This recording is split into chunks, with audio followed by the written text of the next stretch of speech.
Peter Pan by James Matthew Barrie. Chapter 1. The Neverland. Mrs. Darling first heard of Peter one night while she was tidying up her children's minds. It is the nightly duty of every good mother, after her children are asleep, to look after their minds and set things straight for the next morning, putting into their proper places the many objects that have moved out of place during the day. If you could stay awake, but of course you can't, you would see your own mother doing this, and it would be very interesting to watch her. It is just like tidying up drawers. You would see her on her knees, gazing with a smile at some of the contents, wondering where you had picked something up, making discoveries sweet and not so sweet, stroking one thing as if it were nice as a kitten, and quickly hiding something else out of sight. When you wake up in the morning, the terrible thoughts and evil passions with which you went to bed have been folded up small and placed at the bottom of your mind, while on the top, clean and fresh, are spread out your prettier thoughts, ready for you to put on. Mrs. Darling's children, Wendy, John and Michael, slept in 3 identical beds side by side in their nursery. While tidying up their minds at night, Mrs. Darling always found the Neverland. The Neverland always looked like an island, with bright colours everywhere, and beaches and harbours, and scary-looking ships floating on the waves, and pirates and caves with rivers running through them. But, of course, the Neverland always varied a lot. John's, for instance, had a lake with flamingos flying over it, which John was shooting at, while Michael, who was very small, had a flamingo with a lake flying over it. John lived in a boat turned upside down on the sand, Michael in a wigwam, and Wendy in a house of leaves carefully sewn together. John had no friends, Michael had friends only at night, and Wendy had a pet wolf left by its parents. But it was easy to see that the different Neverlands had a family resemblance, and that they were all connected. Of all the wonderful islands in the world, the Neverland is the cosiest and the most compact. Not large with boring distances between one adventure and another, but nicely packed. When you pretend to be there in the day with the chairs and the tablecloth, it is not frightening at all, but in the 2 minutes before you go to sleep, it becomes very, very real. In her travels through her children's minds, Mrs. Darling often found the Neverland. Occasionally, however, she found things that she could not understand, and of these the most confusing was the word Peter. She didn't know any Peter, and yet he was here and there in John and Michael's minds, while Wendy's began to be written all over with him. The name stood out in larger letters than any of the other words. "But who is he, my dear?" she asked Wendy. "He is Peter Pan, you know, Mother." At first, Mrs. Darling did not know, but after thinking back to her childhood, she remembered a Peter Pan who people said lived with the fairies. She had believed in him at the time, but now that she was married and full of sense, she doubted whether such a person really existed. "Besides," she said to Wendy, "he would be grown up by this time." "Oh no, he isn't grown up," Wendy assured her confidently. "And he is just my size." Mrs. Darling decided to forget all about it, but soon it was clear that this would be impossible. One morning, some tree leaves were found on the nursery floor, which certainly had not been there when the children went to bed. Mrs. Darling was looking at them puzzled when Wendy said with a smile, "Peter must have been here again." "What do you mean, Wendy?" "It's so naughty of him not to wipe his shoes," Wendy said, sighing. She was a tidy child. Wendy explained to her mother that she thought Peter sometimes came to the nursery at night and sat on the foot of her bed and played music on his pipes to her. Unfortunately, she never woke up. She didn't know how she knew he was there. She just knew. "What nonsense! No one can get into this house without knocking." "I think he comes in through the window," Wendy answered. "My dear, it's 3 floors up." "Weren't there leaves under the window, Mother?" It was quite true. The leaves had been found very near the window. Mrs. Darling examined the leaves very carefully, and she was sure they did not come from any tree that grew in England. The next night the children were once more in bed. Mrs. Darling sang to them till one by one they let go of her hand and entered into the land of sleep. Mrs. Darling sat quietly by the fire. The fire was warm and the nursery dark, and soon she was asleep. While she slept, the window of the nursery blew open, and a boy dropped onto the floor. He was accompanied by a strange light, no bigger than your fist, which flew about the room. Mrs. Darling suddenly woke up and saw the boy, and somehow she knew at once that he was Peter Pan. He was a lovely boy, dressed in tree leaves. When he saw that she was a grown-up, he gave her a nasty look. Mrs. Darling screamed, and, in answer, Nana, the family dog, came running in. She growled and jumped at the boy, who jumped lightly through the window. Mrs. Darling ran over and looked out the window into the street for him, but he was not there. She looked up, and in the black night she could see nothing, just something small that looked like a shooting star. In the nursery, Nana had something in her mouth. It was the boy's shadow. As the boy leaped at the window, Nana had closed it quickly, too late to catch him, but his shadow had not had time to get out. The window had torn it off. Mrs. Darling examined the shadow carefully, but it was just the ordinary kind, and she wasn't sure what to do with it at first, but finally she decided to roll the shadow up and put it away carefully in a drawer. Chapter 2. Peter's Shadow. A week later, Mr. and Mrs. Darling were invited to a party down the street. Mrs. Darling came into the nursery and went from bed to bed singing to the children before they fell asleep. For a moment after Mr. and Mrs. Darling left the house, the night lights by the beds of the 3 children continued to burn brightly. But then Wendy's light blinked and gave such a yawn that the other 2 yawned also, and before they could close their mouths, all 3 of them went out. There was another light in the room now, 1,000 times brighter than the night lights, and in the time we have taken to say this, it has been in all the drawers in the nursery looking for Peter's shadow, searching through the wardrobe and turning every pocket inside out. It was not really a light. It made this light by flashing about so quickly, but when it came to rest for a second, you saw that it was a fairy, no larger than your hand. It was a girl called Tinker Bell, dressed in a beautiful tree leaf.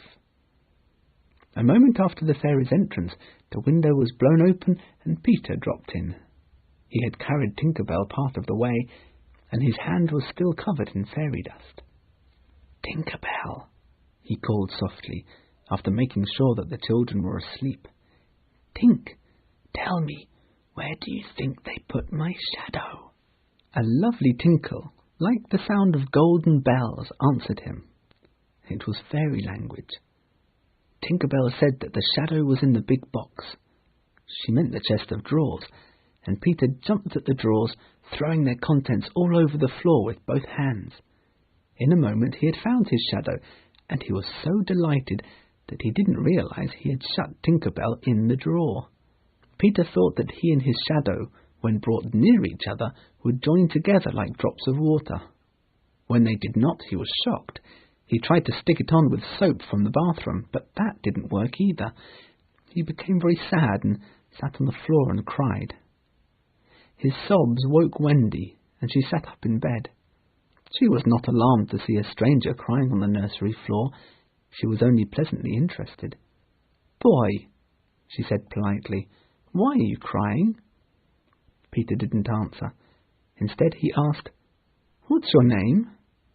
"Wendy Angela Darling," she replied. "What's your name?" "Peter Pan." He didn't really need to tell her this. She was already sure that he was Peter. She asked where he lived. "Second to the right," said Peter, "and then straight on till morning." "What a funny address." "No, it isn't," he said. "I mean," Wendy said nicely, remembering that she was the hostess, "is that what they put on letters to you?" He wished she had not mentioned letters.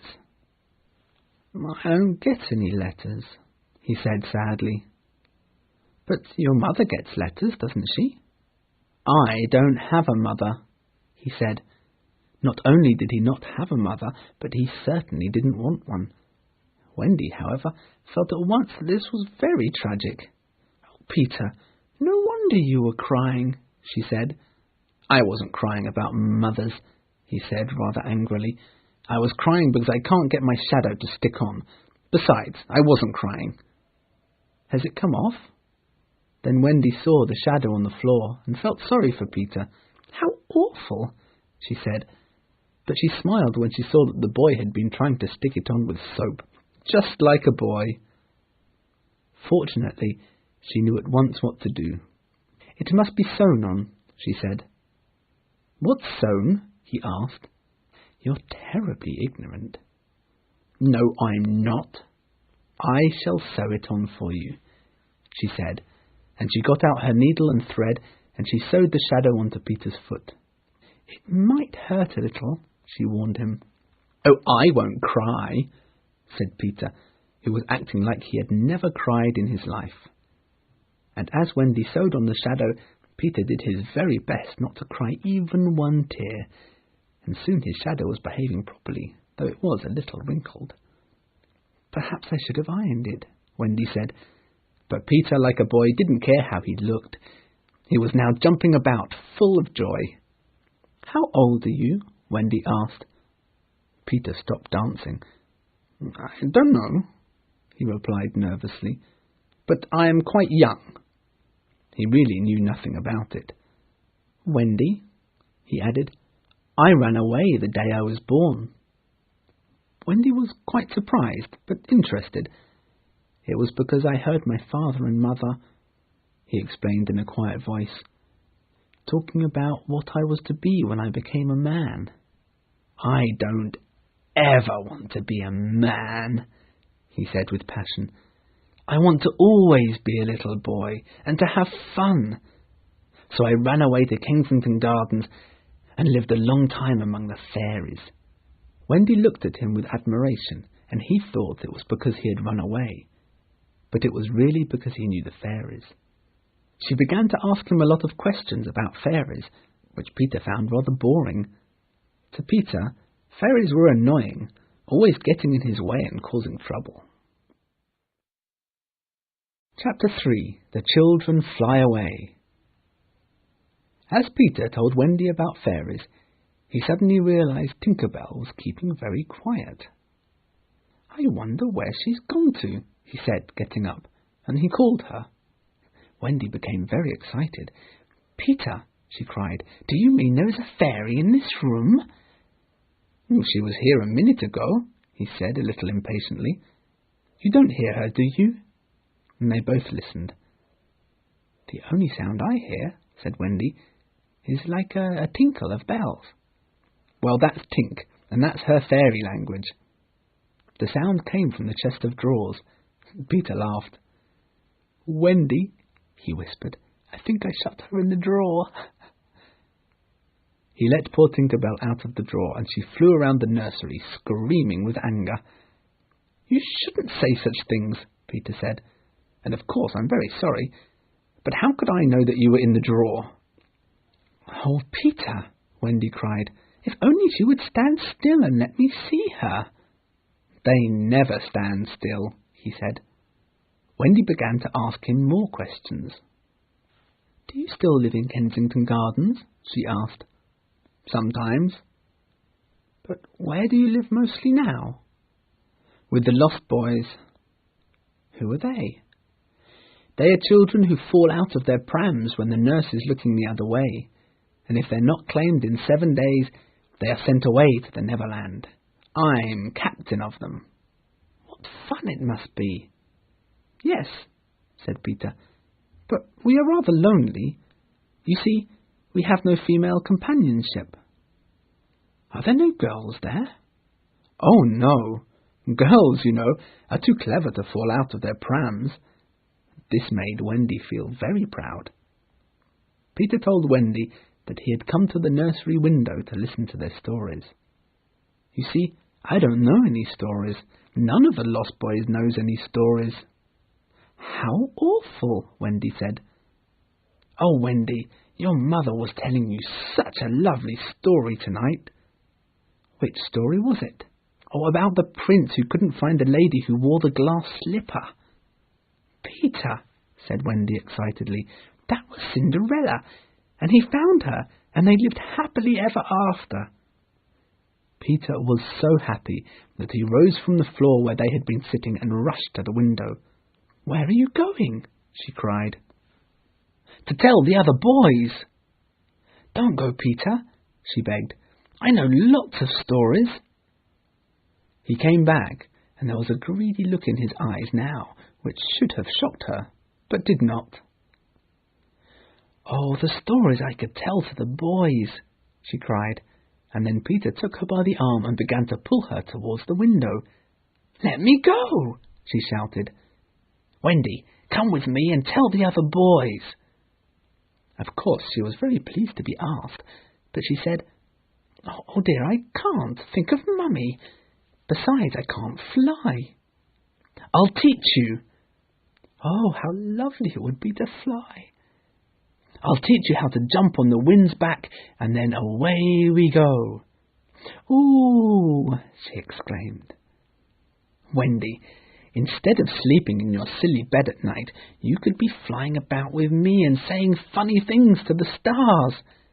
Ooh, and Wendy, there are mermaids. Oh, mermaids with tails? Really long tails. Oh, cried Wendy, to see a mermaid. Peter had become extremely greedy and clever. Wendy, he said, we would all respect you. You could tuck us in at night. None of us has ever been tucked in at night. How could Wendy say no? Peter, will you teach John and Michael to fly too? If you like, he said. Wendy ran to John and Michael and shook them. Wake up, she cried. Peter Pan has come, and he's going to teach us how to fly. John rubbed his eyes and stood up. Peter, can you really fly? He asked. And just to show them, Peter flew quickly around the room. How wonderful! John and Michael shouted. It looked very easy, and they tried it first from the floor and then from the beds, but they always went down instead of up. How do you do it? Asked John, rubbing his knee. You just think lovely, wonderful thoughts, Peter explained, and they lift you up into the air. He showed them again. You're so good at it, John said. Couldn't you do it very slowly once? Peter did it both slowly and quickly, but the children still could not do it. Of course, Peter was playing with them, for no one can fly unless fairy dust has been blown onto them. Fortunately, as we have mentioned, one of his hands was covered with it, and he blew some on each of them, with excellent results. Michael immediately flew across the room. I flew! He screamed while still in the air. Soon John and Wendy were up near the ceiling. Oh, lovely! Look at me! Up and down they went, and round and round. Why shouldn't we all go out? Cried John. Of course, this had been Peter's plan the whole time. Michael was ready. He wanted to see how long it would take them to fly 1 billion miles. But Wendy wasn't so sure. Mermaids? Said Peter again. Oh, and there are pirates. Pirates? Cried John. Let's go right away. It was just at this moment that Mr. and Mrs. Darling left their party. In the middle of the street, they looked up at the nursery window. It was shut, but the room was brightly lit, and they could see shadows on the curtain of 3 little figures circling round and round, not on the floor but in the air. Not 3 figures, 4. Shaking, they opened the front door and hurried up the stairs. They would have reached the nursery in time if the stars had not been watching the children. The stars blew the window open, and the smallest star of all called out, Hurry, Peter!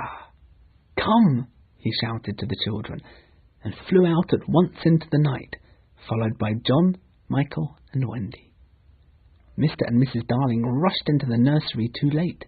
The children were gone, and the window was wide open. Chapter 4. The Home Under the Ground. Second to the right and straight on till morning. That, Peter had told Wendy, was the way to the Neverland, but nobody could have found it with these instructions without Peter guiding them. They flew over an ocean very high up for a long time, but exactly how long none of the children could be sure. Finally, "There it is," Peter said calmly. Wendy, John and Michael all recognized it at once. "John, there's the lake. Wendy, I can see your flamingo. Look, Michael, there's your cave. John, what's that in the forest? It's a wolf with her babies. Wendy, I think that's your wolf baby. Hey, John, I see the smoke of the Indian camp. Where? Show me, and I'll tell you by the way the smoke rises whether they're on the warpath. There, just across the mysterious river. I see now. Yes, they're on the warpath." As they came closer to the island, the sun began to go down and everything became darker. In the old days at home, the Neverland had always begun to look a little dark and scary by bedtime.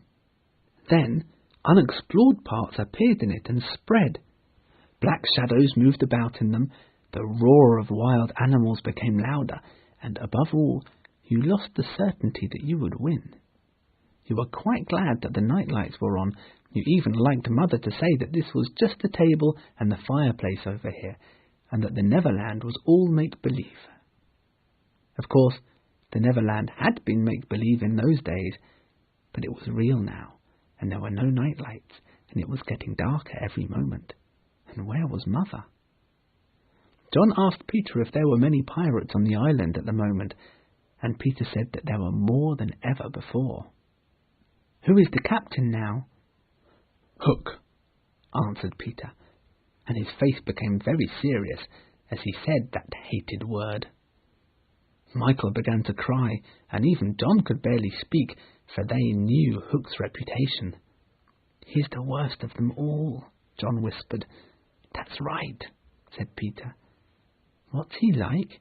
Is he big?" "He's not as big as he was." "What do you mean?" "I cut a bit off him." "You?" "Yes, me," said Peter. "What bit?" "His right hand." "Then he can't fight now?" "Oh, yes, he can." "With only his left hand?" "He has an iron hook instead of a right hand, and after I cut off his hand," Peter continued, "I threw it into the sea, where the crocodile caught it in his mouth and ate it. Since then, the crocodile is always chasing after Hook." "Why?" the children asked. "Because, after tasting a bit of him, he wants to eat the rest." But Hook can always hear the crocodile coming, since the crocodile also ate a clock, and now he makes a ticking noise all the time. They flew along for a few moments in silence. Then Peter said, "John, there is one thing that every boy who serves under me has to promise, and so must you." John listened carefully. "It is this: if we meet Hook in a fight, you must leave him to me." "I promise," John said loyally. Finally, Peter gave the signal and began to head downwards. He was followed by John, Michael, Wendy and Tinker Bell, who had been lighting the way for them the whole trip. Down below, in the forest, the Lost Boys were hiding from the pirates. There were 6 of them, and they were wearing the skins of bears they had killed. They all rushed out of their hiding place in the grass and welcomed Peter as he and the children landed. "Great news, boys!" Peter cried. "I've brought a mother for you all. Her name is Wendy." The boys all went on their knees and, holding out their arms, cried, "Oh, Wendy lady, be our mother." "And should I?" Wendy said, her face shining. "Of course it would be wonderful, but I'm only a little girl. I have no real experience." "That doesn't matter," said Peter, as if he were the only person who knew all about it, though he was really the one who knew the least. "What we need is just a nice motherly person who will tell us stories." "Very well," she said. "I'll do my best. Come inside immediately, you naughty children. I am sure your feet are wet, and before I put you to bed, I have just enough time to finish the story of Cinderella." The boys jumped up and excitedly went to their underground home, with John, Michael, and Wendy following them. The Lost Boys lived in one big room under the ground. They entered their home through several large hollow trees, each with a boy-sized hole in it. There was one large bed, which all the boys slept in together, lying like sardines in a tin. They lived very cosily together in the underground home. At night, they all got into bed, and Wendy told them wonderful stories. They had many amazing adventures together, but to describe them all would require a book as large as an English-Latin, Latin-English dictionary, and the most we can do is to describe one as an example of an average day on the island. The difficulty is which one to choose. Should we choose the fight with the Indians on the mountain, or the night attack by the Indians on the house under the ground, when several of them got stuck in the hollow trees and had to be pulled out like corks? Or we might tell how Peter saved the life of the Indian princess Tiger Lily in the mermaid's lagoon and made her his friend. Or we could tell of the cake the pirates baked with poison in it so the boys might eat it and die, and how they put it in one clever spot after another. But always Wendy grabbed it out of the hands of her children, so that after a while the cake became old and as hard as stone, and they used it as a rocket and hit Hook on the head with it. Which of these adventures should we choose? The best way will be to toss a coin for it. I have tossed, and the lake has won. Chapter 5. The Lake. At the edge of the lake there was a large rock called Maruna's Rock. It was called Maruna's Rock because evil captains put sailors on it and leave them there to drown. They drown when the tide rises, for then the rock is covered with water. One day, the Lost Boys, Peter and Wendy, were resting on the rock after swimming in the lake. Peter suddenly jumped up. He stood without moving, listening.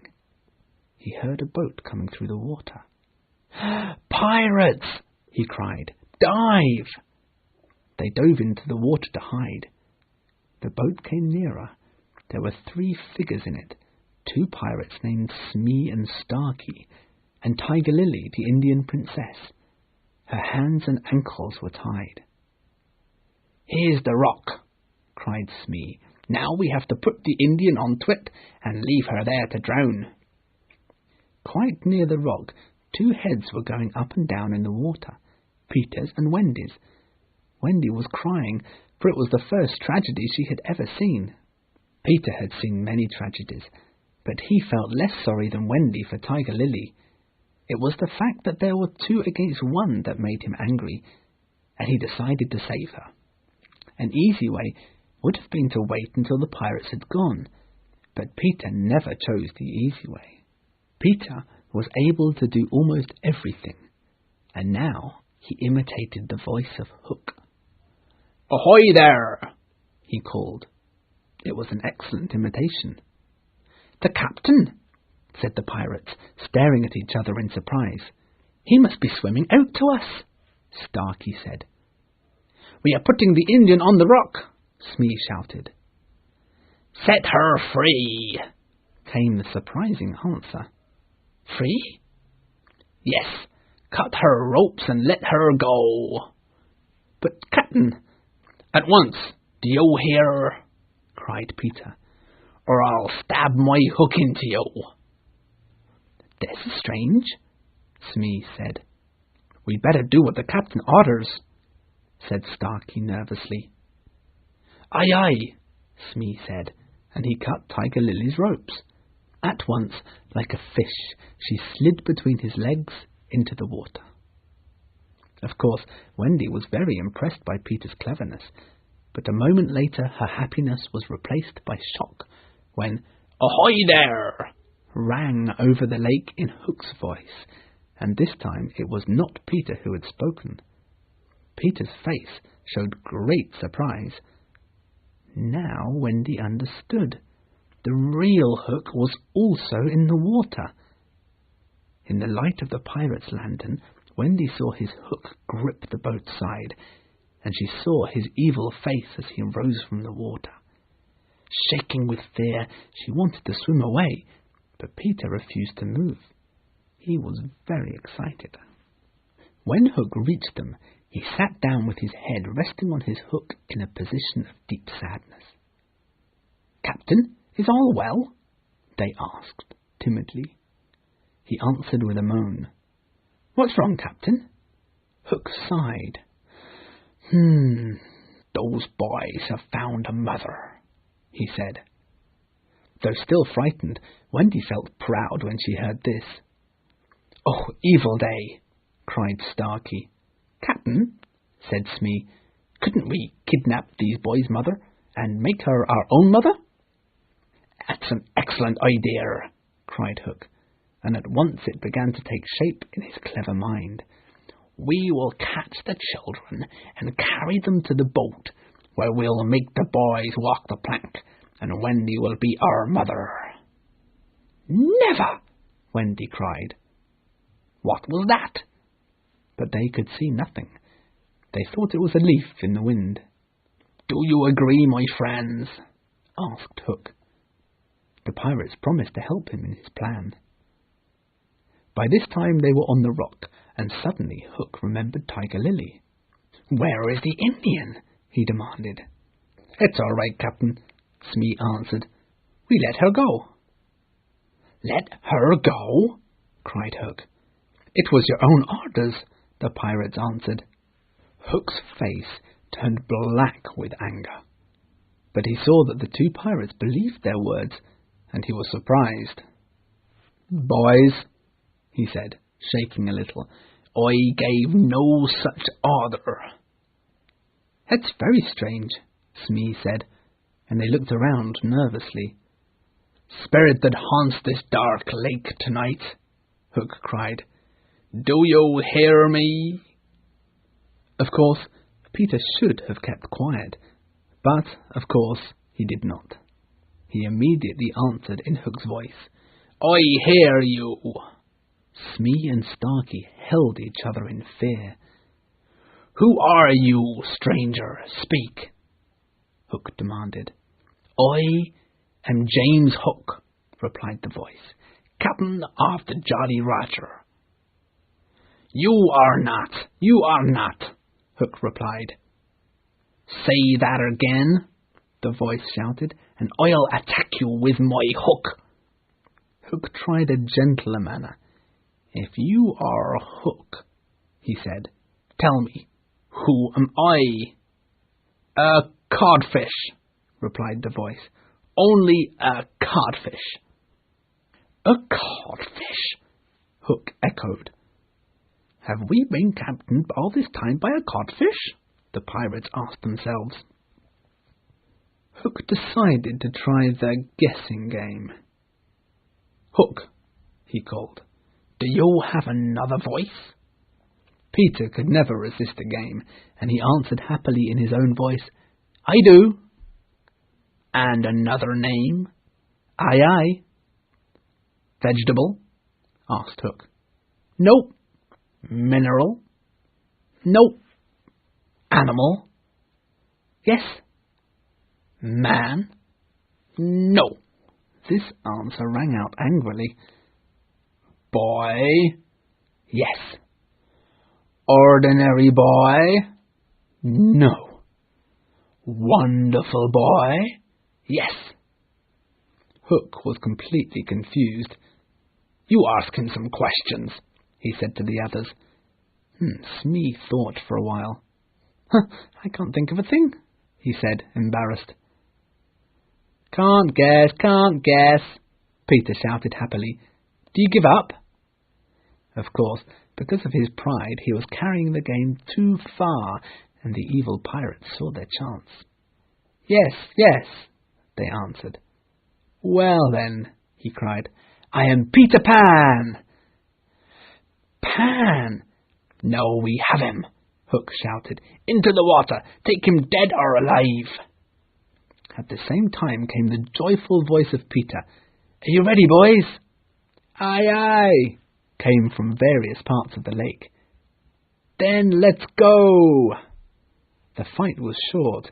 Here and there heads went up and down in the water, swords flashed, and there were shouts and cries. Where was Peter? He was looking for his greatest enemy, Hook. They didn't meet in the water. Hook rose to the rock to breathe, and at the same moment Peter climbed on it the other side, not knowing that Hook was also on the rock. Suddenly they were face to face. Peter grabbed a knife from Hook's belt and was about to attack him with it when he saw that he was higher up on the rock than him. It would not have been a fair fight, so he gave the pirate a hand to help him up. But suddenly Hook cut Peter's hand with his iron claw. Not the pain of this, but his unfairness was what shocked Peter. He could only stare, horrified. A few minutes later, the other boys saw Hook in the water, swimming towards the ship. There was no joy on his evil face now, for the crocodile was following him. The lost boys had lost both Peter and Wendy, and searched the lake for them, calling their names. They found the pirate's boat, and went home in it, shouting, Peter! Wendy! As they went, but no answer came. After they were gone, the lake was silent. Then there was a weak cry. Help! Help! Peter and Wendy were lying on the rock. Peter saw that the water was rising. He knew that they would soon drown. We are on the rock, Wendy, he said. But it is growing smaller. Soon the water will be over it. She did not understand. We must go, she said. Yes, he answered faintly. Should we swim or fly, Peter? Do you think you could swim or fly as far as the island, Wendy, without my help? She admitted that she was too tired, and Peter moaned. What is it? She asked. I can't help you, Wendy. Hook injured me. I can neither fly nor swim. Do you mean we will both be drowned? Look how the water is rising. They put their hands over their eyes to shut out the sight, thinking they would soon be dead. As they sat there, Peter felt something touch his leg. It was the tail of a kite which Michael had made a few days before. It had escaped from his hand and floated away. Michael's kite, Peter said, pulling it towards him. It lifted Michael off the ground, he cried. Why should it not carry you? Both of us, Peter. You're very small and light. Let's try. So they tied the tail around them. The wind was strong and picked them up, and the kite carried them into the sky. Great was the happiness when they reached the home under the ground. Every boy had adventures to tell, but perhaps the biggest adventure of all was that they were several hours late for bed. Chapter 6. Wendy's Story. One important result of the adventure on the lake was that it made the Indians their friends. Peter had saved Tiger Lily from a terrible death, and now she and her tribe would do anything for him. All night they sat keeping watch over the home under the ground, and waiting for the big attack by the pirates, which they expected to happen sometime soon. One evening, the Indians were watching in their spots up above, while below the children were going to bed, ready to hear Wendy's bedtime story. It was the story they loved best, the story Peter hated. It was about a gentleman and a lady named Mr. and Mrs. Darling. I knew them, John said to show off. I think I knew them, said Michael. Mr. and Mrs. Darling were married and had 3 children. One day the children flew away to Neverland, where the lost children live. The parents were unhappy, and the 3 little beds were empty. It's very sad, said one boy. "I don't see how it can have a happy ending," said another. "If you knew how great a mother's love is," Wendy explained, "you would have no fear." She had now come to the part of the story that Peter hated. "You see," Wendy explained, "the children knew that the mother would always leave the window open for them to fly back in. So they stayed away for many years and had a lovely time. Did they ever go back?" "Let's take a look into the future," said Wendy. "Years have passed, and who is this elegant lady arriving at London Station? Can it be the lovely Wendy? Oh! And who are the two handsome figures accompanying her, now young men? Can they be John and Michael?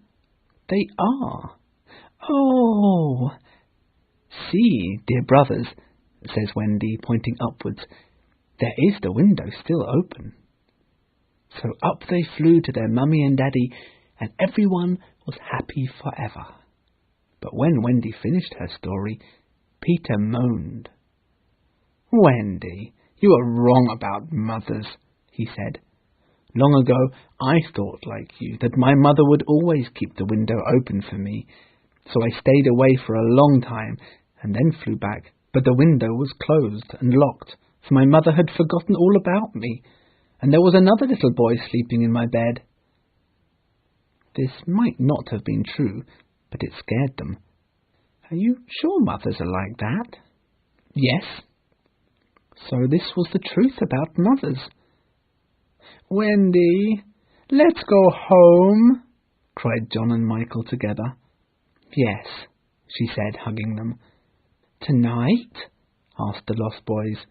"At once," Wendy replied, for she had the horrible thought that perhaps their mother had forgotten all about them. Her fear made her not think about Peter's feelings, and she said to him, "Peter, will you make the necessary arrangements?" "If you wish it," he replied coldly. He was full of anger against grown-ups, who, as usual, were spoiling everything.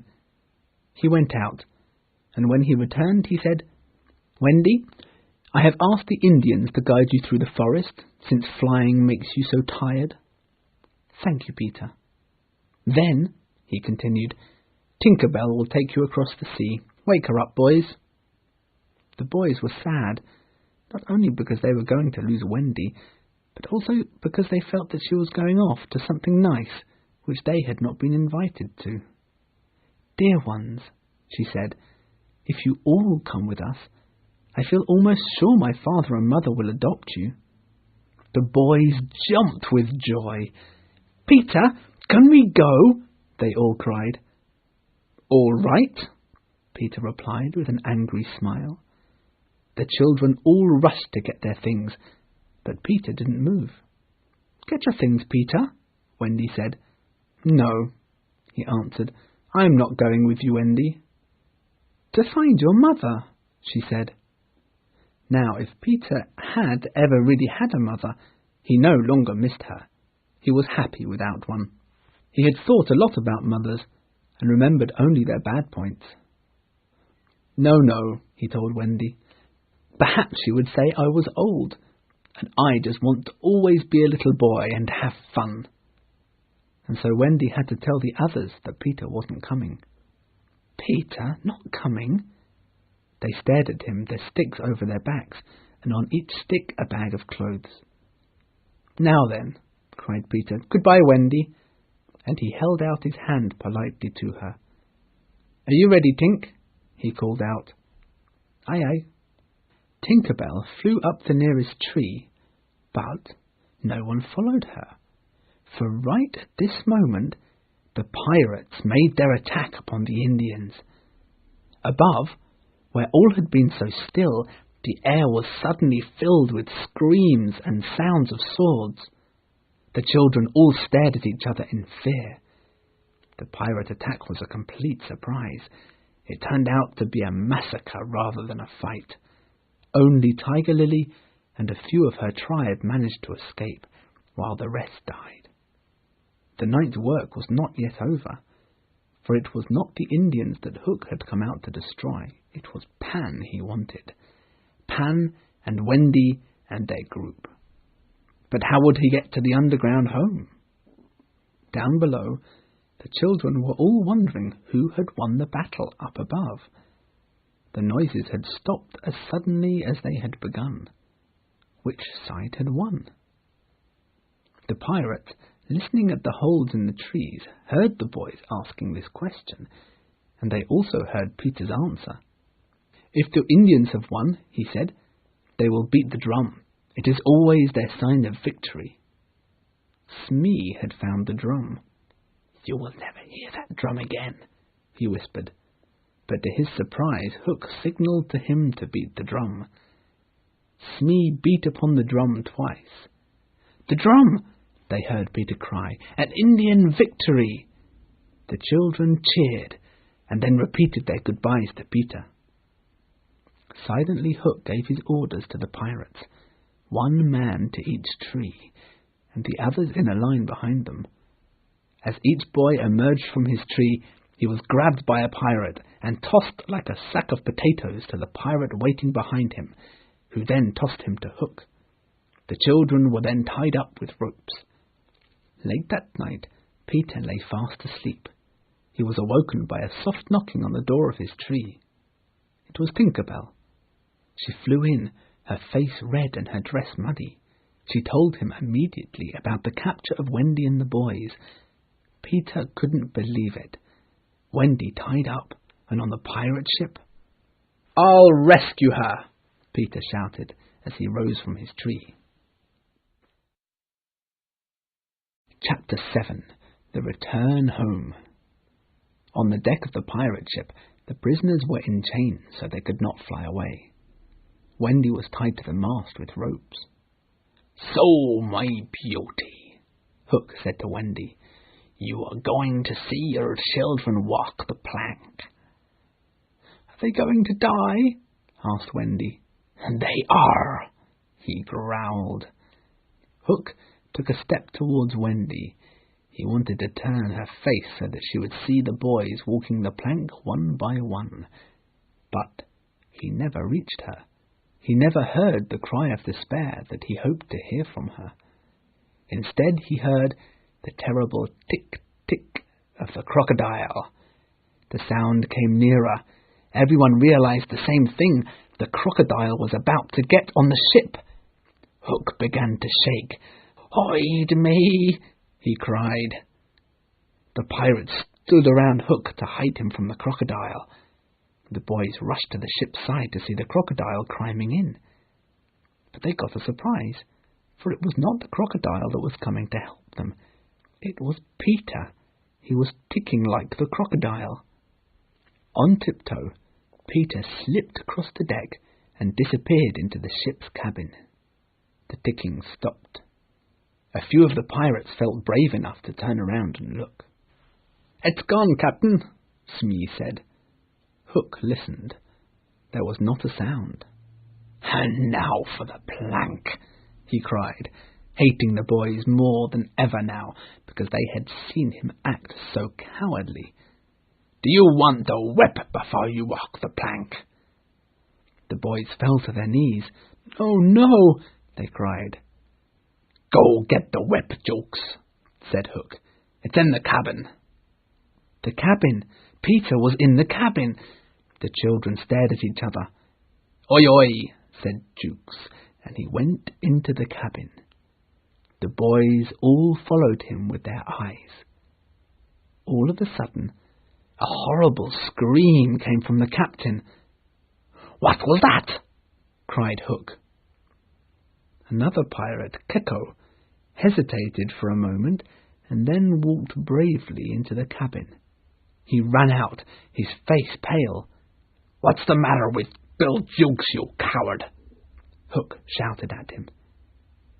"The matter with him is he's dead, stabbed," replied Keko. "Bill Jukes dead?" cried the shocked pirates. The cabin's as black as a pit," Keko said, "and there is something terrible in there." "Keko," Hook said in his most commanding voice, "go back and bring that creature out." Keko, the bravest of the brave, shook before his captain, crying, "No, no." "Did you say you would go, Keko?" he said, lifting up his hook. Keko, with fear in his eyes, had no choice, and slowly walked towards the cabin. Everyone listened, and again they heard a deathly scream. Hook was furious. "Who is going to bring me that monster?" There was silence. Grabbing a lantern, Hook said, "I'll bring out that creature myself," and he ran into the cabin. A moment later he ran out without his lantern. "Something blew out the light," he said. "What about Keko?" the pirates demanded. "He's as dead as jokes." Hook's fear of the cabin frightened all the pirates very much. They began to talk about how it must be the devil on board. All pirates are superstitious after all. "The ship's doomed!" shouted all the pirates. The children began to cheer when they heard this. Hook had nearly forgotten about his prisoners, but now he turned towards them and he smiled. "Here's an idea," he turned to his crew. "Open the cabin door and push the boys in. Let them fight the creature. If they kill him, it's better for us. If he kills them, it will be doing us a favour too." The pirates admired Hook for his clever idea. The boys, pretending to struggle, were pushed into the cabin, and the door was closed. "Now listen," cried Hook, and all listened, looking in the opposite direction so they wouldn't have to see anything too horrible. Only Wendy, who was still tied to the mast, watched what was going on. In the cabin, Peter had found the key that would free the children from their chains, and now they all secretly left the cabin, armed with all the weapons they could find. First signalling them to hide, Peter ran over and cut Wendy's ropes.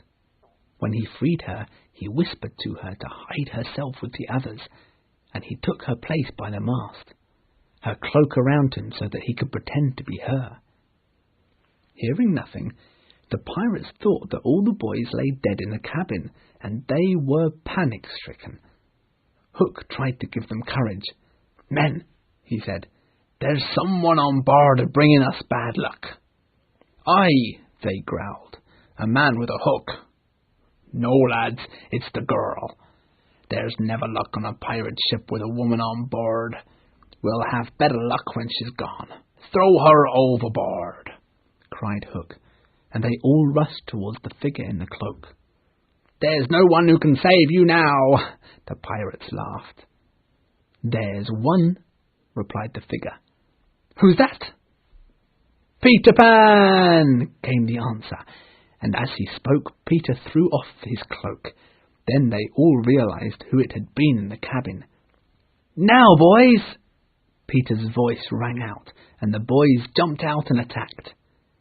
The boys ran towards the pirates, working together. Some of the pirates jumped into the sea, others hid in dark corners, where they were found by the boys and thrown overboard. All the pirates were gone when a group of boys surrounded Hook. But they could not get close to him, because he kept a clear space around him with his claw. "Put away your swords, boys," cried a voice. "This man is mine." Suddenly Hook found himself face to face with Peter. The others moved back and formed a ring around them. Peter was a superb swordsman, but his shorter height was against him, and he could not manage to stab Hook. Hook, as brilliant a swordsman as Peter, was not quite as fast, but he used his height and weight as an advantage. He tried to use his favourite technique, taught to him long ago by his father, but to his surprise he found that even this did not work. Then he tried to get Peter with his iron hook, but in one clever movement Peter avoided the hook and stabbed Hook in the stomach. At the sight of his own blood, the sword fell from Hook's hand.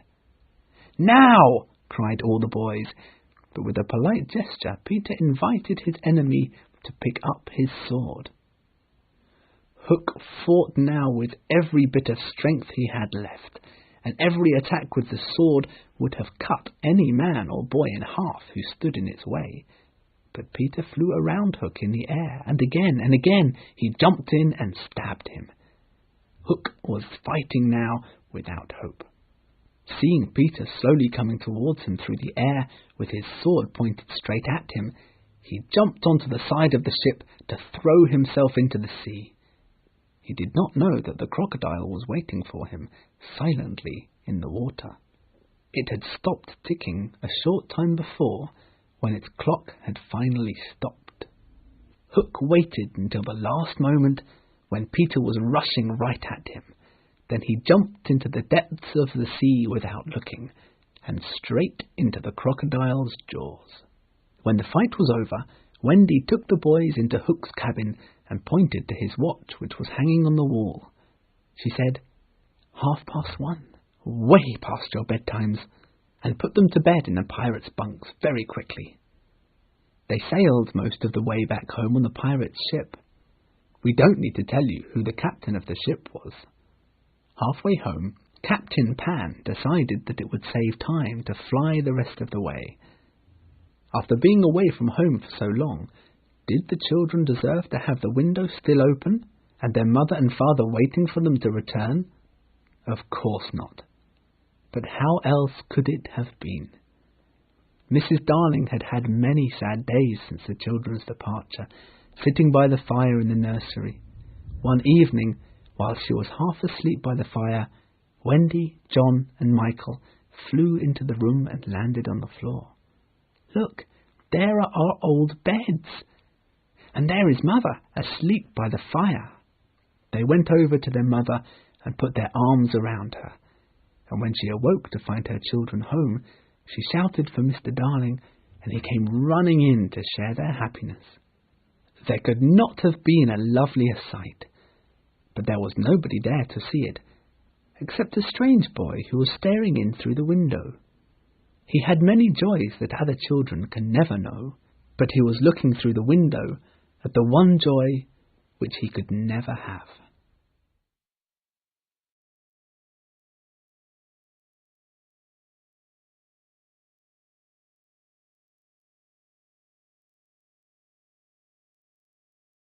In their nursery, while tidying up their minds at night, Mrs. Darling always found the Neverland. The Neverland always looked like an island, with bright colours everywhere, and beaches and harbours, and scary-looking ships floating on the waves, and pirates and caves with rivers running through them. But, of course, the Neverland always varied a lot.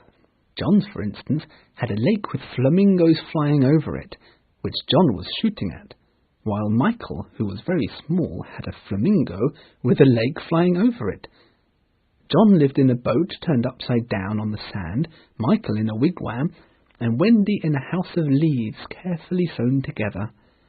John had no friends, Michael had friends only at night, and Wendy had a pet wolf left by its parents.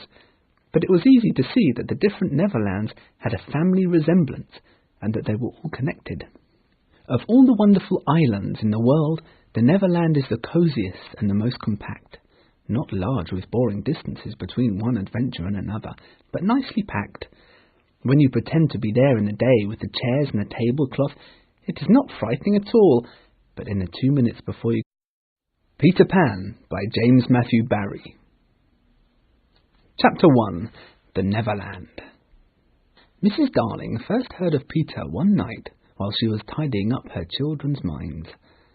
It is the nightly duty of every good mother, after her children are asleep, to look after their minds and set things straight for the next morning, putting into their proper places the many objects that have moved out of place during the day. If you could stay awake, but of course you can't, you would see your own mother doing this, and it would be very interesting to watch her. It is just like tidying up drawers. You would see her on her knees, gazing with a smile at some of the contents, wondering where you had picked something up, making discoveries sweet and not so sweet, stroking one thing as if it were nice as a kitten, and quickly hiding something else out of sight. When you wake up in the morning, the terrible thoughts and evil passions with which you went to bed have been folded up small and placed at the bottom of your mind, while on the top, clean and fresh, are spread out your prettier thoughts, ready for you to put on. Mrs. Darling's children, Wendy, John and Michael, slept in 3 identical beds side by side if possible. One morning, some tree leaves were found on the nursery floor, which certainly had not been there when the children went to bed. Mrs. Darling was looking at them puzzled when Wendy said with a smile, "Peter must have been here again." "What do you mean, Wendy?" "It's so naughty of him not to wipe his shoes," Wendy said, sighing. She was a tidy child. Wendy explained to her mother that she thought Peter sometimes came to the nursery at night and sat on the foot of her bed and played music on his pipes to her. Unfortunately, she never woke up. She didn't know how she knew he was there. She just knew. "What nonsense! No one can get into this house without knocking." "I think he comes in through the window," Wendy answered. "My dear, it's 3 floors up." "Weren't there leaves under the window, Mother?" It was quite true. The leaves had been found very near the window. Mrs. Darling examined the leaves very carefully, and she was sure they did not come from any tree that grew in England. The next night, the children were once more in bed. Mrs. Darling sang to them till one by one they let go of her hand and entered into the land of sleep. Mrs. Darling sat quietly by the fire. The fire was warm and the nursery dark, and soon she was asleep. While she slept, the window of the nursery blew open, and a boy dropped onto the floor. He was accompanied by a strange light, no bigger than your fist, which flew about the room. Mrs. Darling suddenly woke up and saw the boy, and somehow she knew at once that he was Peter Pan. He was a lovely boy, dressed in tree leaves. When he saw that she was a grown-up, he gave her a nasty look. Mrs. Darling screamed, and, in answer, Nana, the family dog, came running in. She growled and jumped at the boy, who jumped lightly through the window. Mrs. Darling ran over and looked out the window into the street for him, but he was not there. She looked up, and in the black night she could see nothing, just something small that looked like a shooting star. In the nursery, Nana had something in her mouth. Go to sleep, it becomes very, very real. In her travels through her children's minds, Mrs. Darling often found the Neverland. Occasionally, however, she found things that she could not understand, and of these the most confusing was the word Peter. She didn't know any Peter, and yet he was here and there in John and Michael's minds, while Wendy's began to be written all over with him. The name stood out in larger letters than any of the other words. "But who is he, my dear?" she asked Wendy. "He is Peter Pan, you know, Mother." At first, Mrs. Darling did not know, but after thinking back to her childhood, she remembered a Peter Pan who people said lived with the fairies. She had believed in him at the time, but now that she was married and full of sense, she doubted whether such a person really existed. "Besides," she said to Wendy, "he would be grown up by this time." "Oh no, he isn't grown up," Wendy assured her confidently. "And he is just my size." Mrs. Darling decided to forget all about it, but soon it was clear that this would be